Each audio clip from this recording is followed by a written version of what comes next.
আপনার সমাজের ঘাপটি মেরে থাকা সেই মির্জাফর খসিজি বেগমদেরকে, সেই জগৎ শেখ, রায়দুল্লাহ আর উমিচাঁদদেরকে চিনতে হবে। কারা কারা কোন দলে, তারা আগামী দিনে আওয়ামী লীগকে নির্বাচনে চায়, জাতীয় পার্টিকে নির্বাচনে চায়, তার মধ্য দিয়ে এসালামের টাকায় আওয়ামী লীগকে পুনর্বাসন করতে চায়, আমাদের 1400 শহীদের রক্তের সাথে গাদ্দারি করতে চায়। পরাধীন হবার ইতিহাসও কিন্তু পৃথিবীর মানচিত্রে আছে। বেশি দূরে যেতে হবে না, ভারতের ভিতরে সিকিমের দিকে তাকান, 75 পর্যন্ত তারা কিন্তু স্বাধীন রাষ্ট্র ছিল। হায়দ্রাবাদের দিকে তাকান, শত শত বছর ধরে এই ভারতবর্ষের সবচেয়ে ধনী মহারাজা ছিল। ভুটানের দিকে তাকান, বিহার স্বাধীন রাষ্ট্র ছিল। পাঞ্জাবের দিকে তাকান, স্বাধীন প্রভিন্স ছিল। জুনাগড়ের দিকে তাকান, গোয়ার দিকে তাকান। এইরকম শত শত প্রিন্সলি স্টেট কিভাবে গত 100 বছরের ভিতরে, গত 80 বছরের ভিতরে ভারত কিভাবে দখল করে নিয়েছে, সেই ইতিহাস যদি আপনি না জানেন তাহলে মনে রাখবেন নিজের অজান্তে আপনার স্বাধীনতা বিক্রি করে দেবে আপনার ভোটে নির্বাচিত এমপি মন্ত্রীরা। বিভিন্ন ব্যানারে ব্যানারে আসবে, জাতীয়তাবাদের কথা বলবে, ইসলামী মূল্যবোধের কথা বলবে, আবার আওয়ামী রাজনীতির পুনর্নির্মাণের কথাও বলবে। এসালামের টাকা শুধু হাসিনা খায় না, বাংলাদেশের বর্তমানের অনেক রাজনৈতিক দলের অনেক রাজনৈতিক নেতারাই এসালামের টাকায় ব্যবসা করছেন, খাচ্ছেন, যাচ্ছেন, ছেলে মেয়েদেরকে দেশে বিদেশে পড়াচ্ছেন। অতএব এই জায়গাতে মাথায় রাখতে হবে 1757 সালের 23 জুন কিভাবে এই স্বাধীন নবাবী বাংলার পতন ঘটেছিল।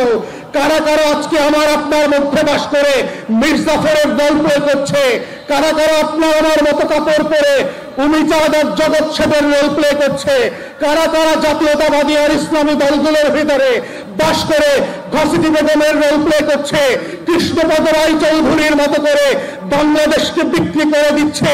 এই মানুষগুলোকে চেনাও হচ্ছে গণ অভ্যুত্থানের পক্ষের শক্তি এবং ব্যক্তিদের জন্য জরুরি।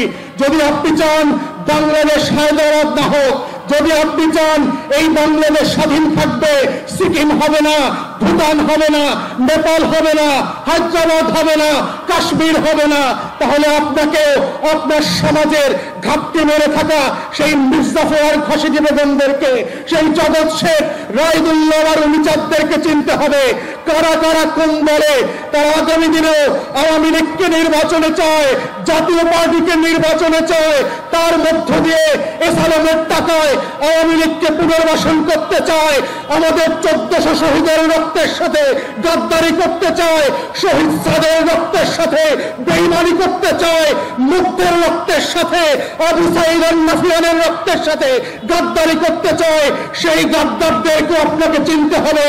যদি মনে করে থাকেন নীরবে নিভৃতে বাসায় বসে টিভিতে বসে সোফা দেখবেন আর টকশো দেখবেন, দেখতে দেখতে আজাদির পতাকা হারিয়ে যাবে।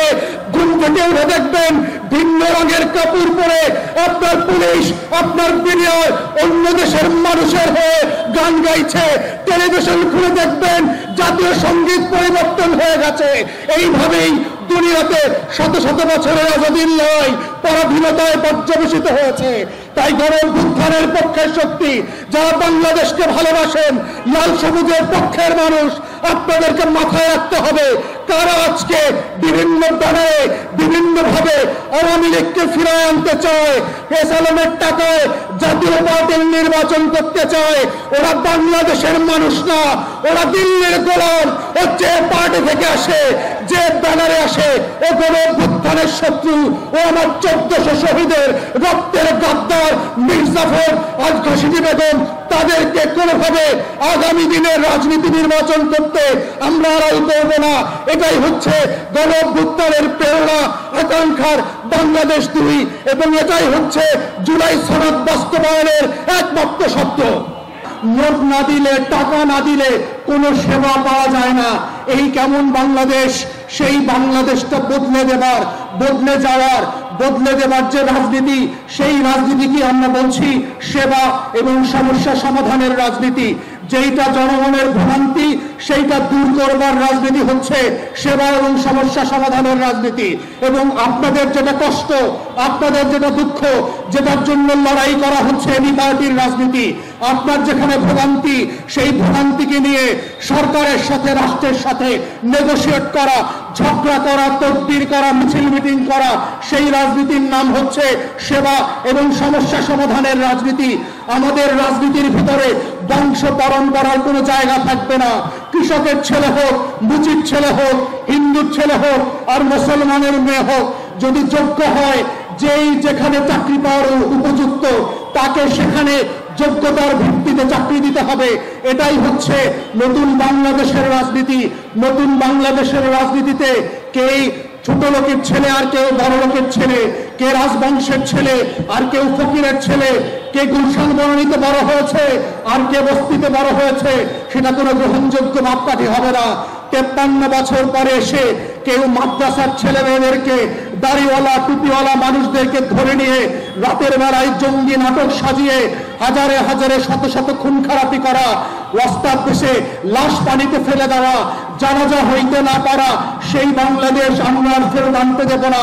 এই বাংলাদেশে যে নামে যে রাজনীতি করতে চান করতে পারবেন। গণতন্ত্রের মূল্যবোধ মেনে সবাই সবার সমালোচনা করবেন, প্রতিপক্ষের যুক্তি তর্ক দিয়ে প্রতিপক্ষকে হারাতে হবে, কিন্তু গণতন্ত্রের মূল্যবোধের বাইরে কাউকে স্ল্যাং বলা, অপদস্থ করা, কোনো মিথ্যা ভাষা দিয়ে, অশ্রাব্য ভাষা দিয়ে, নিউ ইয়র্কে যেটা ছাত্রলীগ যুবলীগ নামক বদমাইশরা করেছে, এই ভাষার রাজনীতি বাংলাদেশে আমরা দেখতে চাই না। আমরা গণতন্ত্রের রাজনীতি দেখতে চাই। সব রাজনৈতিক দল গণ-অভ্যুত্থানের পক্ষের শক্তিগুলো মিলে আমরা সেই বাংলাদেশ গড়ব এবং সেই বাংলাদেশটা করতে হবে। সাম্প্রতিক সময়ে ঐকমত্য কমিশনে আমরা সবাই আলোচনা করে যে জুলাই সনদ তৈরি করেছি, সেই সনদ বাস্তবায়নের মধ্য দিয়ে, যেই সনদের মধ্য দিয়ে, বাস্তবায়নের মধ্য দিয়ে আগামী গণ-অভ্যুত্থানের বাংলাদেশটা বিনির্মিত হবে।